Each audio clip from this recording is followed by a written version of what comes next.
मुसलमानों, ये पीले गुम्बद वाली मस्जिद मस्जिद अक्सा नहीं है।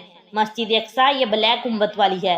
लेकिन क्यों जब भी मीडिया मस्जिद अक्सा के बारे में बात करता है तो वो ये पीले गुम्बद वाली मस्जिद की फोटो को दिखाता है? क्या आपको मालूम है कि वो ऐसा क्यों करता है?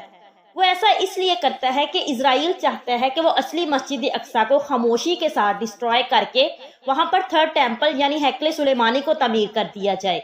और जब उनसे मस्जिद अक्सा के बारे में बात की जाए तो इस पीले गुम्बद वाली फोटो को दिखाकर कहे कि मस्जिद अक्सा तो सेफ है। लेकिन यहूदी चूंकि हजरत दाऊद अलैहिस्सलाम की कौम थी और इस महल को हजरत दाऊद अलैहिस्सलाम ने बनाना शुरू किया और उनके बाद उनके बेटे हजरत सुलेमान अलैहिस्सलाम ने इसको मुकम्मल किया। इसीलिए इस महल को उन्हीं के नाम पर यानी हैकले सुलेमानी के नाम पर रखा गया। यहूदी चूंकि वक्तन फवक्तन अपने नबी की नाफरमानी करते रहे जिसकी वजह से उन पर अल्लाह का कहर नाजिल हुआ और 2 दफा हैकले सुलेमानी को तोड़ दिया गया।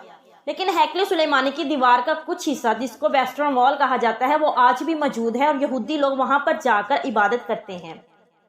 लेकिन यहूदी लोगों का मानना है कि उनका मसीहा का जमाना आना है और उनका मसीहा यानी दज्जाल उस वक्त जाहिर होगा जब ये लोग मस्जिद अक्सा की जगह हैकले सुलेमानी यानी थर्ड टेम्पल को बना लेंगे।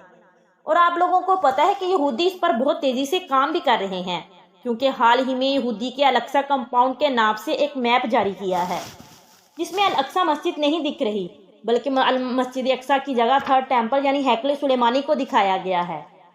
मुसलमानों, इस वीडियो को ज़्यादा से ज़्यादा शेयर करो ताकि लोगों को हकीकत का इल्म हो और वैज़ा मुस्लिम अपनी ताकत और बसात के मुताबिक मस्जिद अक्सा के लिए आवाज़ उठा सकें।